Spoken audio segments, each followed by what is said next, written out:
Assalamualaikum warahmatullahi wabarakatuh. Perkenalkan, nama saya Gina Tuzalfa, bisa dipanggil Gina dari jurusan Tadlis Biologi, kelas B semester 5. Di sini saya akan menjelaskan materi mengenai perubahan lingkungan, yang mana materi ini merupakan mata pelajaran IPA Biologi di SMA kelas 10, kemudian semester 2 tahun pelajaran 2024-2025. Nah, di sini terdapat tujuan dari pembelajaran itu sendiri. Yang pertama, untuk mengidentifikasi fakta-fakta perubahan lingkungan. Kemudian yang kedua, menganalisis dampak perubahan lingkungan. Yang ketiga, mengidentifikasi aktivitas manusia yang menyebabkan perubahan lingkungan dan menciptakan solusi untuk mengatasi perubahan lingkungan itu sendiri. Nah, di sini terdapat peta konsep terkait perubahan lingkungan itu sendiri. Terbagi menjadi beberapa bagian, yaitu ada macam pencemaran dari air, udara, tanah, kemudian penyebab dari alam ataupun manusia, dampak, kemudian upaya pelestarian, dan limbah itu sendiri.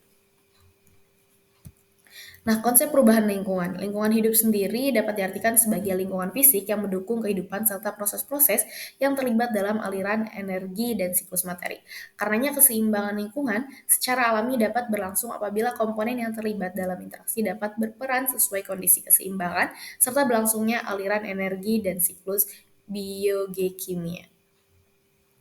Nah, lalu macam-macam pencemaran lingkungan. Pencemaran sendiri merupakan masuknya atau dimasukkannya makhluk hidup, zat energi, dan atau komponen lain ke dalam lingkungan, atau berubahnya tatanan lingkungan oleh kegiatan manusia atau oleh alam, sehingga kualitas lingkungan turun sampai ke tingkat tertentu yang menyebabkan lingkungan menjadi kurang atau tidak dapat berfungsi lagi sesuai dengan peruntukannya.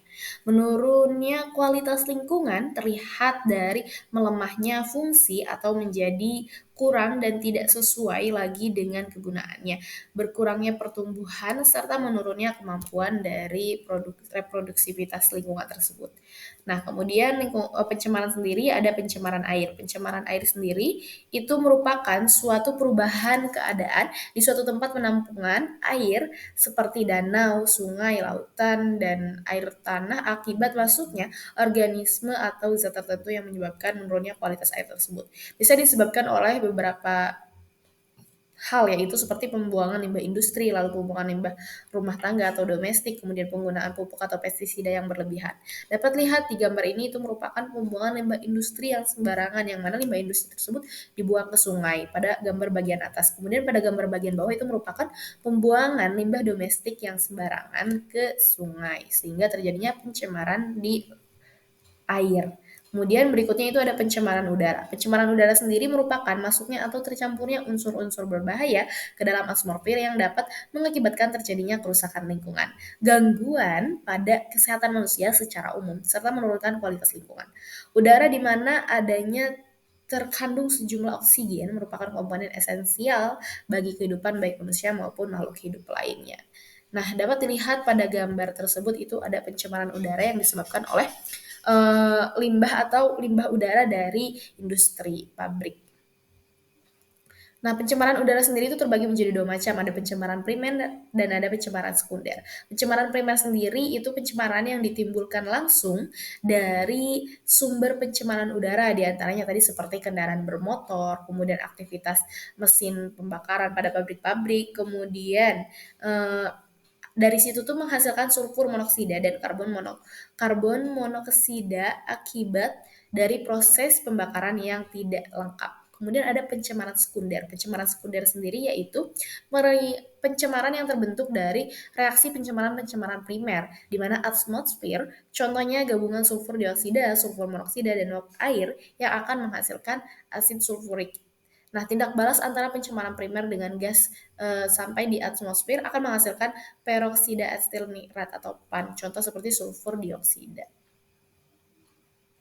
Kemudian, beberapa kegiatan yang dapat menimbulkan polusi udara itu tadi seperti asap dari cerobong pabrik yang tadi sudah dilihat pada gambar, kemudian kendaraan bermotor gitu, kemudian pembakaran hutan, lalu asap rokok, kemudian hal tersebut tuh yang membebaskan CO dan CO2 ke udara gitu. Hal-hal tersebut yang mengakibatkan atau menimbulkan polusi pada udara. Oke, lanjut. Selanjutnya itu ada pencemaran tanah. Pencemaran tanah atau pencemaran darat sendiri merupakan sebuah keadaan di mana polutan masuk ke dalam lingkungan tanah sehingga menurunkan kualitas tanah tersebut, di mana polutan bisa berupa zat-zat bahan pencemar baik berupa zat kimia, debu, panas, suara, radiasi, dan mikroorganisme itu sendiri. Dapat dilihat gambarnya, itu merupakan pencemaran tanah. Kemudian faktor dan penyebab dari perubahan lingkungan itu ada faktor manusia dan faktor alam. Nah, manusia sendiri memiliki berbagai jenis kebutuhan yang pasti ya. Nah, kebutuhan tersebut ada kebutuhan pokok dan kebutuhan-kebutuhan lainnya. Nah, dalam memenuhi kebutuhan tersebut, otomatis manusia akan memanfaatkan sumber daya yang tersedia. Nah, sumber daya yang tersedia itu dari mana? Ya, dari lingkungan itu sendiri. Nah, semakin banyak jumlah manusia, semakin banyak juga pula sumber daya yang harus digali, seperti penambangan hutan, penebangan liar, pembangunan perumahan, kemudian perubahan hutan menjadi pesawahan, lalu ada faktor alam. Faktor alam sendiri itu merupakan faktor yang menyebabkan terjadinya perubahan pada lingkungan itu sendiri. Nah, namun faktor-faktor alam sendiri ini tuh secara enggak langsung itu memulihkan alam kembali walaupun nanti akan terjadi perubahan terlebih dahulu.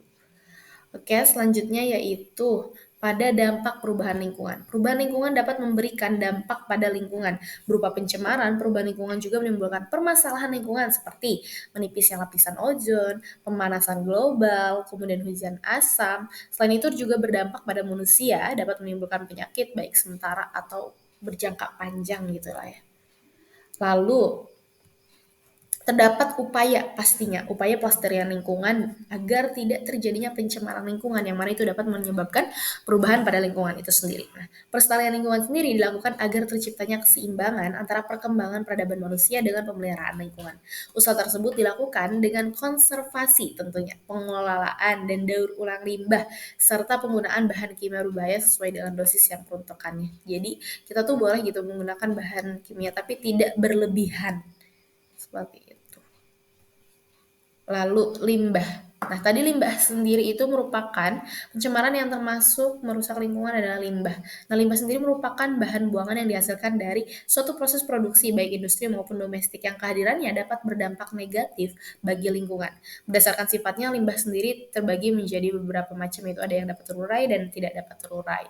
Nah, limbah sendiri itu memiliki beberapa jenis juga berdasarkan wujudnya, limbah padat, lalu limbah cair, lalu berdasarkan sifatnya ada limbah organik dan anorganik, lalu berdasarkan sumbernya itu seperti tadi ada limbah pabrik, limbah pasar ataupun limbah rumah tangga yang biasa kita kenal dengan limbah domestik. Kemudian berdasarkan komposisinya limbah itu ada yang seragam dan tidak seragam.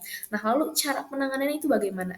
Ya, pasti dengan cara kita itu mengurangi hal-hal yang mengandung zat kimia secara berlebihan. Kemudian proses pembuangannya itu kita pastikan dengan tidak dibuang secara langsung ke alam gitu, tapi melalui beberapa proses terlebih dahulu agar dapat terurai. Nah, itu cara penanggulangan dari atau cara penanganan dari pencemaran-pencemaran yang ada, terutama dari limbah.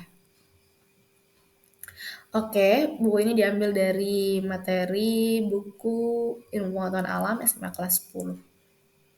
Terima kasih, itu saja dari saya. Saya Jidan Zulfa, pamit undur diri. Kurang-kurangnya mohon maaf. Allahumma fiqh. Wassalamualaikum warahmatullahi wabarakatuh.